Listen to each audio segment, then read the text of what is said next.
नमस्कार. या व्हिडिओमध्ये आपण ब्रिटनचा राजा व राजपद हा घटक इथे अभ्यासणार आहोत. या आधीच्या व्हिडिओमध्ये आपण ब्रिटनच्या संविधानाचे ठळक वैशिष्ट्ये बघितले. तर ब्रिटनचा राजा, the historical background of the king and the crown, हे बघत असताना आपल्याला राजपदाची काही ऐतिहासिक पार्श्वभूमी पाहायची. ब्रिटनमध्ये आपण बघितलं की वंशपरंपरागत पद्धतीने ब्रिटनमध्ये राष्ट्रप्रमुख हा राजा किंवा राणी असते. म्हणजेच राजघराण्यातलीच व्यक्ती एकतर राजा बनू शकते, जर स्त्री असेल तर राणी बनू शकते. भारतासारखी निवडणूक पद्धतीने राष्ट्रप्रमुख हा निवडला जात नाही, तर वंशपरंपरेने निवडला जाते. तर आपण बघितलं की जुन्या काळापासूनच ब्रिटनमध्ये राजपदाला अतिशय महत्त्वाचं स्थान आहे. यामध्ये प्रामुख्याने आपल्याला दोन गोष्टी दिसून येत आहे, ते म्हणजेच राजा आणि त्यानंतर राजपद. साहजिकच राजा ही एक व्यक्ती आहे, तर राजपद ही एक संस्था आहे. हा फरक आपल्याला या ठिकाणी समजून घ्यावा लागेल. राजा ही एक व्यक्ती आहे, तर राजपद ही एक संस्था आहे. आपण बघितलं की ब्रिटनच्या पार्लमेंटने कोणत्याही विधेयकाला मंजुरी दिली. ब्रिटनच्या पार्लमेंटचे दोन सभागृह आपण बघितलेले आहे, एक म्हणजे हाऊस ऑफ कॉमन्स आणि हाऊस ऑफ लॉर्ड्स. या दोन्ही सभागृहाने विधेयकाला मंजुरी दिली की ती विधेयकाला मंजुरी देण्यासाठी ते विधेयक राजा असो किंवा राणीकडे जाते. जर त्या पदावर राजा असेल तर ते विधेयक राजांच्या संमतीसाठी जाते, जर राणी असेल तर ते विधेयक राणीसाठी संमतीसाठी जाते. वर्तमानाचा जर विचार केला तर ब्रिटनमध्ये सध्याच्या स्थितीत राणी या पदावर विराजमान आहे. एलिझाबेथ द्वितीय या नावाची राणी ब्रिटनच्या या सत्तापदावर विराजमान आहे. तर आपण बघितलं की कोणतंही विधेयक पार्लमेंटने मंजूर केल्यानंतर त्या विधेयकाचं कायद्यात रूपांतर होण्यासाठी ते शेवटी या राजपदाकडे संमतीसाठी जाते, राजाकडे किंवा राणीकडे संमतीसाठी जाते. त्यानंतर आपण बघितलं की ब्रिटनचा पंतप्रधान आणि त्यांचे मंत्रिमंडळ यांची नियुक्ती करण्याचा अधिकारसुद्धा राजप्रमुखालाच आहे.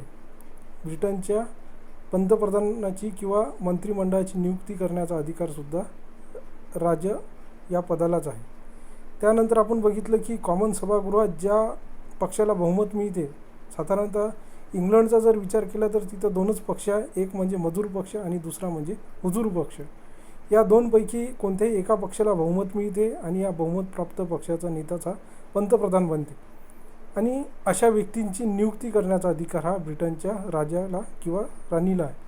त्यानंतर आपण बघितलं की ब्रिटनचा संपूर्ण कारभार हा राजाच्याच नावाने चालत असतो. ब्रिटनचा संपूर्ण शासनकारभार हा राजाच्या नावाने जरी चालत असला तरीसुद्धा राजा हा कोणत्याही गोष्टीसाठी जबाबदार धरला जात नाही किंवा जबाबदार राहत नाही. त्यानंतर आपण बघितलं की राजा हा जे लष्करी दल आहे, या लष्करी दलाचा सुद्धा सेनापती असतो. अशा प्रकारे आपण बघितलं की आपल्याला व्यवहारात जरी असं दिसत असलं की सिद्धांतात जरी असं दिसत असलं की आपल्या लक्षात येत आहे की राजा हा शक्तिशाली आपल्याला दिसत आहे, परंतु हे केवळ नाममात्र शासन प्रमुख म्हणूनच राजाचा उल्लेख आपल्याला या ठिकाणी करावा लागेल. कारण वास्तविक सत्ता ही पंतप्रधान आणि मंत्रिमंडळाच्याच हातात असल्याचे आपल्याला दिसून येते. कारण राजा आपल्या सगळ्या अधिकारांचा वापर हा पंतप्रधान आणि मंत्रिमंडळाच्या सल्ल्यानेच करत असलेल्याचा आपल्याला प्रत्यक्षात दिसून येते. तर अशा प्रकारे राजा ही एक राजमुकुट धारण करणारी व्यक्ती असते, परंतु ती कशी असते तर नाममात्र असते. तुम्ही बघितलं असेल, जर तुम्ही इंग्लंडच्या राजा किंवा राणीचा जर फोटो बघितला तर राणी नेहमी तुम्हाला एक मुकुट घालूनच दिसेल, त्यालाच राजमुकुट नावाने संबोधल्या जाते. तर अशा प्रकारे त्यालाच इंग्लिशमध्ये क्राऊनसुद्धा म्हटलं जाते. तर आता आपल्याला राज्याची ऐतिहासिक पार्श्वभूमी समजून घेतल्यानंतर राजपदाचा अर्थ पाहायचा. तर ब्रिटनमध्ये राजपदालाच राजमुकुट असे सुद्धा म्हटलं जाते. राजमुकुट हे एक प्रतीक आहे, कारण ब्रिटनचा राजा असो किंवा राणी त्याच्या डोक्यावर हे मुकुट घातले जाते, त्यालाच क्राऊन असं म्हटलं जाते. आपण बघितलं की क्राऊन हे एक महत्त्वाचं प्रतीक चिन्ह किंवा एक संकेत त्या व्यक्तीच्या डोक्यावर क्राऊन हे मुकुट परिधान केलेलाच व्यक्ती हा राजा किंवा राणीची ओळख म्हणून ते वापरल्या जाते. तर अशा प्रकारे राजपदाला क्राऊन या नावाने सुद्धा ओळखल्या जाते. त्यानंतर आता आपल्याला बघायचं आहे राजा आणि राजपद यातील फरक. त्यातला पहिला जो राजा आहे ती एक व्यक्ती आहे. पहिला जो राजा आहे ती एक व्यक्ती आहे. तर दुसरा राजपद ही एक संस्था आहे. या राजपदामध्ये प्रामुख्याने राजा, त्यानंतर पंतप्रधान, त्यानंतर पंतप्रधानाचं मंत्रिमंडळ, पार्लमेंट आणि तिथचा प्रशासन वर्ग. राजपदामध्ये राजा, पंतप्रधान, मंत्रिमंडळ, पार्लमेंट आणि तिथचा प्रशासन वर्ग या सगळ्यांचा समावेश होतो. तुमच्या लक्षात आलं असेल की राजा ही एक व्यक्ती आहे, तर राजपद ही संस्था आहे. 4-5 पदांनी मिळून बनलेली ही एक संस्था आहे. म्हणूनच तिथे या घटकाचा उल्लेख राजपद असा केला जाते. तर अशा प्रकारे राजा आणि राजपद यातील फरक तुमच्या लक्षात आला असेल. पुढे याचं विस्तृत आपल्याला वर्णन करायचं आहे की राजा आणि राजपद यातील फरक. तर पहिला फरक आहे की राजा ही एक संस्था आहे, तर राजपद ही एक व्यक्ती आहे. तुम्हाला सांगितलं की राजपदामध्ये कार्यकारी मंडळ, कायदे मंडळ, न्यायमंडळ आणि प्रशासन या सगळ्यांचा समावेश राजपदामध्ये होते. तर राजा ही एक व्यक्ती आहे आणि साहजिकच व्यक्ती असला की त्याच्यात बदलसुद्धा होते. म्हणजेच राजाच्या मृत्यूनंतर त्याचा मुलगा किंवा मुलगीच त्या पदावर विराजमान होते. म्हणजेच व्यक्तीमध्ये बदल होत राहते, राजामध्ये बदल होत राहते, परंतु राजपद ही संस्था ही कायम राहते. त्यामुळेच दुसऱ्या मुद्द्यात आपल्याला बघायचं आहे की राजपद कायम आहे, परंतु राजा हा नश्वर आहे. त्यासाठीच हा मुद्दा म्हटला जाते की राजपद कायम आहे, परंतु राजा नश्वर आहे. कारण राजपद संस्था ही कधीही कायम राहते. व्यक्ती जरी बदलले तरी संस्था ही कायम राहते.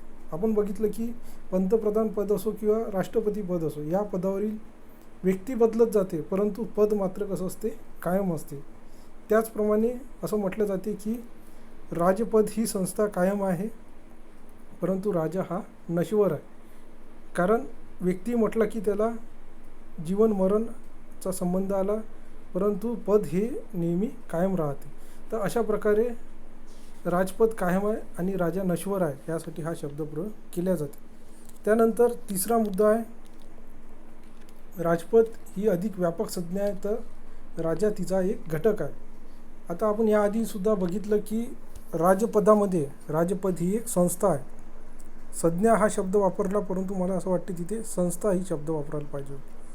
तर संस्था म्हटली की त्या ठिकाणी आपण बघितलं की त्यामध्ये पार्लमेंट, स्वतः राजा, मंत्रिमंडळ, पंतप्रधान आणि न्यायपालिका आणि प्रशासन,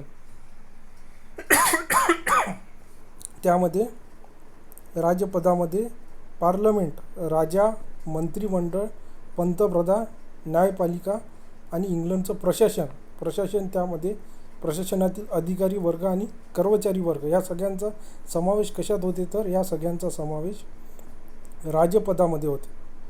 तर राजा हा एक व्यक्ती असल्यामुळे तिचा समावेशसुद्धा कशात होते, तर राजपदामध्ये होते. म्हणूनच म्हटलं जाते की राजपद ही एक अधिक व्यापक अशी संज्ञा आहे किंवा संस्था आहे म्हणता येईल. तर राजा हा तिचा एक काय घटक आहे, त्या सगळ्या घटकापैकीच एक घटक आहे. त्यानंतर महत्त्वाचं आहे राजा अमर आहे, परंतु राजा मूर्त रूप आहे. राजा अमर आहे, प्रामुख्याने या शब्दाचा उल्लेख राजा मूर्त आहे. राजा मेला तरी राजपद चिराऊ राहो असं सुद्धा त्याचा उल्लेख केला जाते. कारण तुम्हाला माहीत आहे की पद हे नेहमी कायम असते. राजपद ही एक संस्था आहे आणि संस्था असल्यामुळे तिचं अस्तित्व हे कायम स्वरूपाचं आहे, टिकाऊ स्वरूपाचं आहे. परंतु राजा ही एक व्यक्ती असल्यामुळे तिला कधी ना कधी मरण येणारच आहे. ती आपल्याला माहीत आहे की ती कधी ना कधी मरणार आहे किंवा ती आपल्याला व्यक्ती दिसून येते, मूर्त स्वरूपाची आहे, म्हणजेच व्यक्ती ही आपल्याला दिसून येते. परंतु राजपद हे अमूर्त अशी संस्था. या राजपदामध्ये आपण बघितलं की विविध घटकांनी मिळून बनलेली राजपद ही एक संस्था आहे. म्हणून राजपदाचा उल्लेख एक घटक किंवा एक व्यक्ती या नात्याने करता येणार नाही. तर राजाचा उल्लेख आपण एक व्यक्ती म्हणून करू शकतो. म्हणूनच असं म्हटलं जातं की राजपद अमर आहे, राजा हे मूर्त रूप आहे, किंवा राजपद हे एक अमूर्त संस्था आहे, तर राजा हे मूर्त रूप अशी व्यक्ती आहे, असं सुद्धा त्यामध्ये उल्लेख केला जाते. तर अशा प्रकारे मला परीक्षेतसुद्धा प्रश्न येऊ शकते की राजा व राजपद यातील फरक स्पष्ट करा. राजा व राजपद यातील फरक स्पष्ट करा. तर आपण हे जे 4 मुद्दे पाहिले, राजपद ही एक संस्था आहे, तर राजा ही एक व्यक्ती आहे. राजपद कायम आहे, तर राजा हा नश्वर आहे. राजपद अधिक व्यापक संज्ञा आहे, तर राजा तिचा एक घटक आहे. तर राजपद अमर आहे, राजा हा मूर्त आहे. तर अशा विविध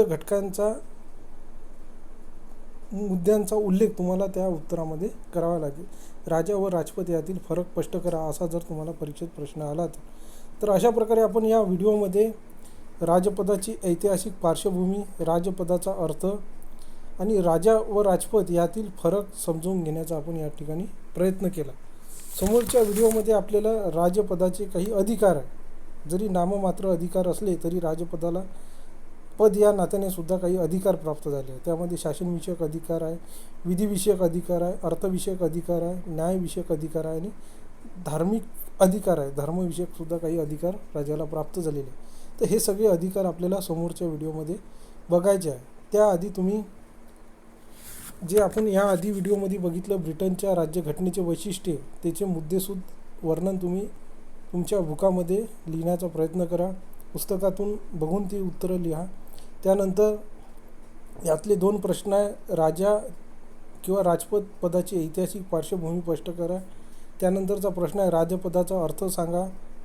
आणि त्यानंतरचा प्रश्न आहे की राजाची ऐतिहासिक पार्श्वभूमी स्पष्ट करा, राजपदाचा अर्थ स्पष्ट करा आणि राजा व राजपद यातील फरक स्पष्ट करा. तर ह्या तिन्ही प्रश्नाची उत्तरं तुम्ही तुमच्या बुकात लिहून ठेवा, कारण हे तिन्ही प्रश्न परीक्षेच्या दृष्टीने अतिशय महत्त्वाचे. धन्यवाद.